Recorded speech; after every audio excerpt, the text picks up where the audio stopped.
Assalamualaikum warahmatullahi wabarakatuh. Selamat malam Bapak Aska dan teman-teman semuanya. Perkenalkan, nama saya Kis Bayu dari kelompok 3 beserta Pak Ranzaki akan mendemokan atau mempresentasikan hasil kerja kelompok kami.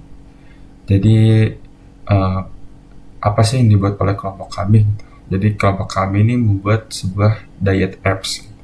Tujuan utama dibuatnya aplikasi ini itu adalah untuk memonitor makanan apa saja yang telah dimakan oleh pengguna beserta jumlah kalori yang telah dikonsumsi oleh pengguna. Nah, jadi untuk mengimplementasikan hal tersebut, kami membuat sebuah fitur berupa operasi CRUD dasar gitu ya. Jadi pertama, pengguna akan bisa menggunakan aplikasi kita dengan cara membuat consumption tracker, atau kalau di bagian wireframe ini bagian consumption bawah, ini section consumption. Jadi bagian body conditionnya itu karena ada beberapa hal jadi tidak bisa diinterpretasikan. Jadi yang baru di ini adalah consumptionnya ini. Nah, jadi pengguna ini akan bisa membuat create consumption.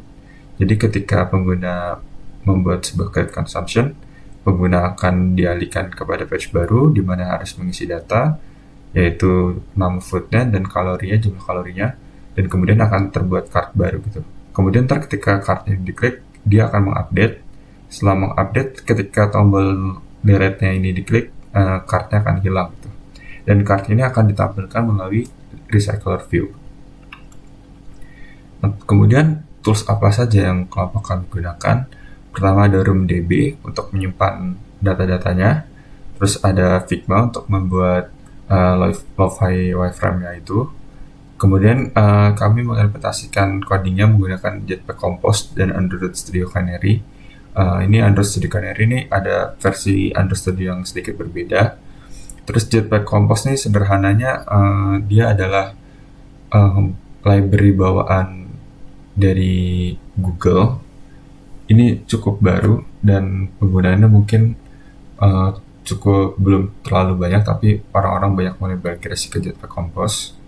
Kemudian hal apa saja yang sudah kami implementasikan? Pertama ada Activity, RoomDB, Recycle View, DI, sama Basic Routing.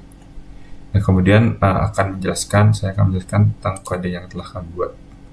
Nah, jadi ini untuk struktur ininya dulu. Pertama ada struktur filenya di sini.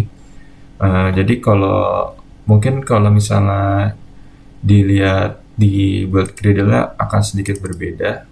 Di sini kita ada health, ada DI, ini buat DI, sisanya mungkin sama di sini. Dan mungkin kalau di sininya ada sedikit berbedanya, ada compose dan kawan-kawannya nih.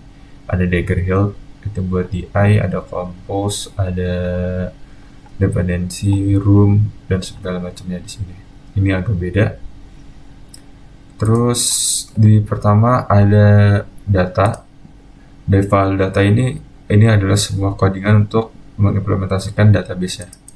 Jadi ada satu database yang memiliki satu entity, yaitu consumption, di mana consumption ini terdiri dari title, description.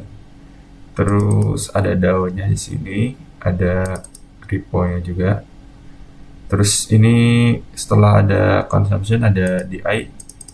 Ini untuk melakukan dependency injection aja, untuk supaya DB-nya bisa dipakai, itu pakai DI. Kemudian di sini juga ada routing sederhananya.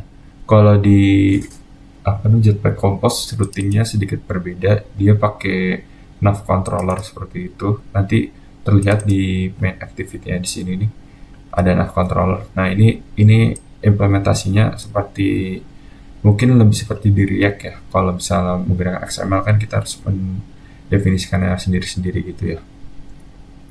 Nah, terus UI yang dibuat pertama ada consumption list. Consumption list ini ada UI-nya. UI-nya di sini dibuat pakai Compose.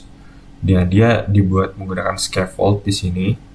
Setelah menggunakan scaffold di sini ada event-eventnya. Event-eventnya juga bisa dilihat di sini.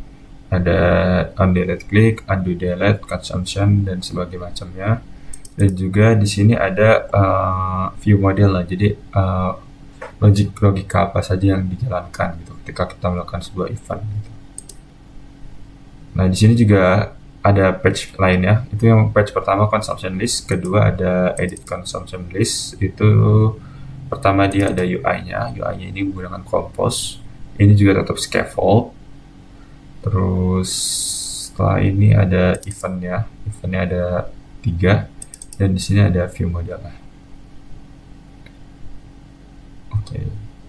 Nah, tapi setelah kami run, ternyata aplikasi kami ada sedikit kendala. Jadi tombol ini masih belum bisa diklik, jadi hanya bisa menampilkan sebagian ini doang, scaffold standarnya saja. Jadi ininya masih ada error dan sepertinya masih perlu didebug.